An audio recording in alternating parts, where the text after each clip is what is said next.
ಎಂ4 ನ್ಯೂಸ್ಗೆ ಸ್ವಾಗತ. ನಾನು ಸುನಿಲ್ ಹೊಸಕೋಟೆ.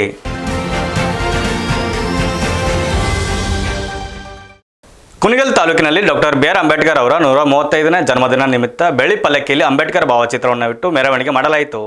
ತಾಲೂಕು ಆಡಳಿತ, ತಾಲೂಕು ಪಂಚಾಯಿತಿ ಮತ್ತು ಪುರಸಭೆ, ಸಮಾಜ ಕಲ್ಯಾಣ ಇಲಾಖೆ ವತಿಯಿಂದ ತಾಲೂಕು ಕಚೇರಿ ಆವರಣದಲ್ಲಿ ನಡೆದ 135ನೇ ಅಂಬೇಡ್ಕರ್ ಜಯಂತ್ಯೋತ್ಸವ ಕಾರ್ಯಕ್ರಮದಲ್ಲಿ ಶಾಸಕ ರಂಗನಾಥ್ ಅಂಬೇಡ್ಕರ್ ಅವರ ಪುತ್ಥಳಿಗೆ ನಿರ್ಮಾಣಕ್ಕೆ ಗುದ್ದಲಿ ಪೂಜೆ ನೆರವೇರಿಸಿದರು. ಇದೇ ವೇಳೆ ಮಾತನಾಡಿದ ಅವರು, ತಾಲೂಕಿನಲ್ಲಿ ದಲಿತ ಮುಖಂಡರ ಸಭೆ ಕರೆದು ಶೀಘ್ರ ಅಂಬೇಡ್ಕರ್ ಪುತ್ಥಳಿ ನಿರ್ಮಾಣ ಮಾಡಲಾಗುವುದು ಎಂದಿದ್ದಾರೆ. ಇದೇ ಸಂದರ್ಭದಲ್ಲಿ ತಾಲೂಕಿನ ತಹಶೀಲ್ದಾರ್ ಕರಿಯನಾಯಕ್, ಬಿಇಒ ಮಮತಾಮಣಿ, ಸಮಾಜ ಕಲ್ಯಾಣ ಇಲಾಖೆಯ ಸಹಾಯ ನಿರ್ದೇಶಕರಾದ ಶಿವಲಿಂಗಯ್ಯ ಹಾಗೂ ಹಲವಾರು ದಲಿತ ಮುಖಂಡರು ಪಾಲ್ಗೊಂಡಿದ್ದರು. ಓಂ ಶಾಂತಿ ಶಾಂತಿ ಶಾಂತಿ.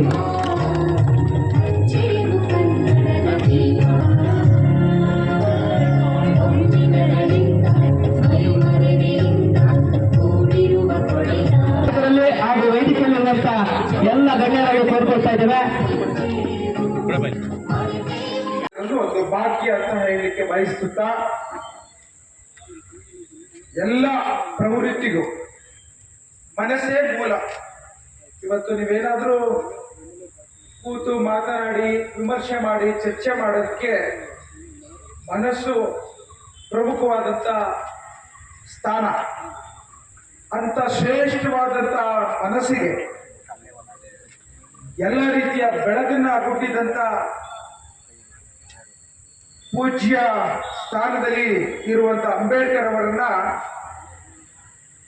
ಮನೋಮಯ ಮಾಡಿದಂಥ ಭಾರತ ದೇಶಕ್ಕೆ ಒಂದು ವಿಶೇಷವಾದಂಥ ಸ್ಥಾನವನ್ನ ಕಲ್ಪಿಸಿ ತನ್ನ ಕನಸನ್ನ ಇಡೀ ಜಗತ್ತಿಗೆ. ನ್ಯೂಸ್ ರಿಪೋರ್ಟರ್ ಧನರಾಜ್, ಎಂ4 ನ್ಯೂಸ್, ಕುಣಿಗಲ್. ಇದಿಷ್ಟು ಇವತ್ತಿನ ಸುದ್ದಿ. ನಿರಂತರ ಸುದ್ದಿಗಾಗಿ ನೋಡ್ತಾ ಇರಿ ಎಂ4 ನ್ಯೂಸ್.